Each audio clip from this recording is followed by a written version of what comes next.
Welcome back, everyone. Ready for another deep dive? Always. What are we exploring today? Well, today we're diving deep into the world of relationships. Ooh, juicy. But not just the surface stuff. We're Okay. going deeper, talking about emotional balance. Now that is the key, isn't it? Right. To a healthy, happy connection. It really is.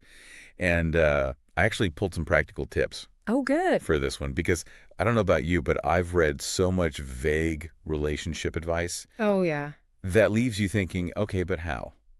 Exactly. Which is why I'm excited to dig into these practical tips today. Me too. Yeah. And maybe we could even figure out how to apply some of them in our own lives. I'm always up for a little self-improvement. Me too. Me too. Yeah.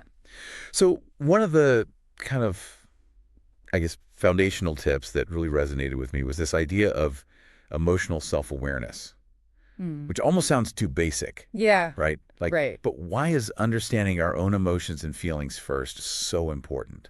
Well, it's kind of like, when you're using a map, right? And you're trying to figure out where you are, you're trying to get to. Hmm. If you don't even know where you are on the map, how are you going to get anywhere else or tell someone else how to get somewhere? It's true.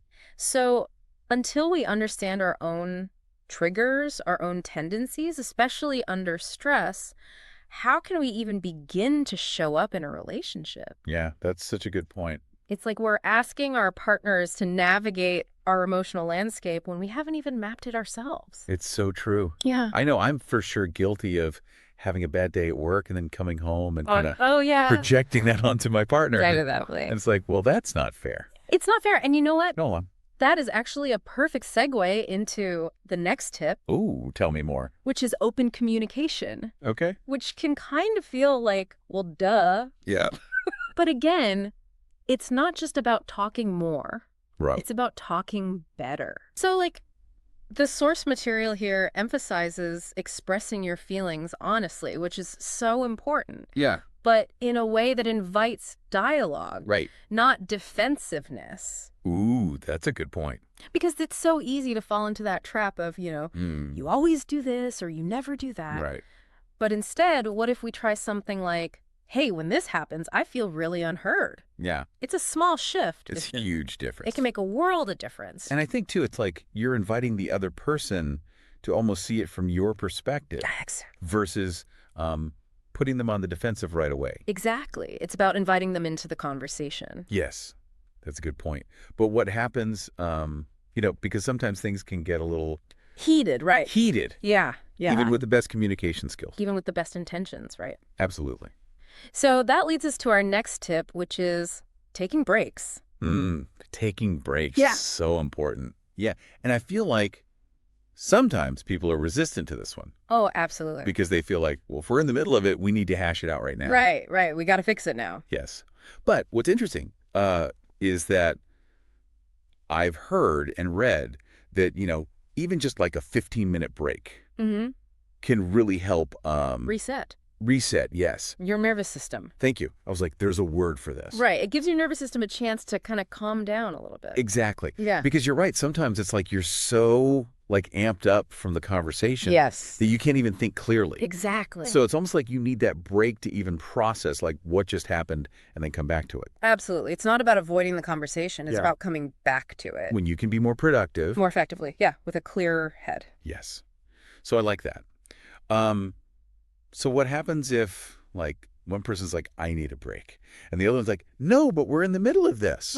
Right. So I think that's where clear communication outside of the conflict is important. That's a good point. Right. So coming up with maybe a safe word or a signal That's interesting. that you can use in the moment. Like a little timeout. Yeah, exactly. Like a timeout. It could be as simple as, hey, I need a few minutes to cool down. I like that. Right. And then you have a plan for how long or when to come back. Yes. That's a good point.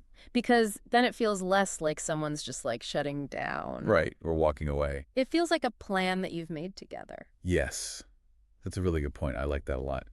Okay. So our next tip is mutual support, Okay, mutual support. which, I think a lot of people, they hear that and they think, oh, yeah, be there for the tough times, Yeah. which is important. But I feel like there's a little bit more to it than that. Right? Absolutely. It's not just about showing up for the tough times. Yeah. It's also about celebrating the wins together. That's a good point.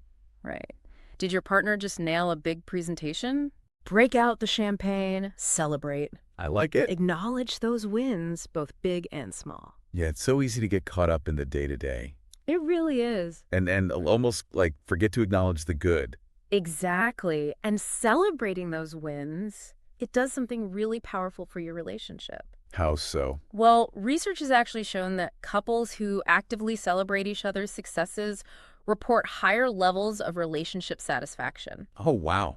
So it's not just about like a feel-good thing in the moment. Mm. It actually has long-term benefits for your connection. It's almost like you're banking, Yes. like good energy and good vibes. Yes, you're building a reserve of positivity I like that, a reserve of to positivity. draw on when things inevitably get tough. That's a good point. Because they will. Because they will. So it's almost like you need... You need that buffer, Yes. that emotional bank account. Oh, I like that, the emotional bank account. You got to make those deposits. Yes. Okay, our last tip, and this is one that can feel a little tricky. Yeah. A little loaded Yes. is healthy boundaries. Yes. And I think, what are boundaries? Right. Because people throw that word around Yet. all the time, but what does it actually mean? Right. And it doesn't have to be this scary thing. Right. It's not about building walls. Okay. It's about drawing lines in the sand. Okay, I like that. Right. It's about understanding where your responsibility ends and your partner's begins. Oh, that's good. Right. So let's say you had a completely frustrating day at work. Hmm. A healthy boundary might be taking a few minutes to unwind before engaging with your partner. Okay. So you're not like accidentally offloading all of your stress Right, onto them. onto them. Exactly. Yeah, that's a really good point. Because you are still your own person. Yes, exactly. You are still an individual. Yes. And you have your own stuff going on. Yes. And so does your partner. Yeah, it's like that. What's the analogy? It's like on the airplane. Oh, yes. Put your oxygen mask on first Yes. before assisting others. Because if you don't take care of yourself, you can't take care of anyone else. Yeah, can't show up for anyone else. Exactly. Exactly. So we've covered a lot here. We've talked about, being self-aware, communicating openly, taking breaks, celebrating the wins, and setting boundaries. It's a lot. But It's a lot. all connected, right? It is. It's all interconnected. It's a holistic approach That's the word. to building stronger, more balanced, more fulfilling relationships. Yes. And what's, I think, really inspiring is that it's not like you arrive at a destination. No, It's an it's ongoing a journey. journey. Yes. Right. It's a constant practice. And so I think as we kind of wrap up our deep dive here, Yes. I'm curious for you, the listener, what really resonated, what really stood out to you. Yeah. What are you going to take away from this? Exactly. And I think even more importantly, where can you see the biggest opportunity for growth in your own relationships? That's such a great question. Hold on to those questions because I think that's where the real magic happens, right? Absolutely. That's where the real work begins. Exactly. And that's where the real transformation can happen. Okay. Well, on that note, this has been another deep dive. It has. Thank you for joining us. Thank you.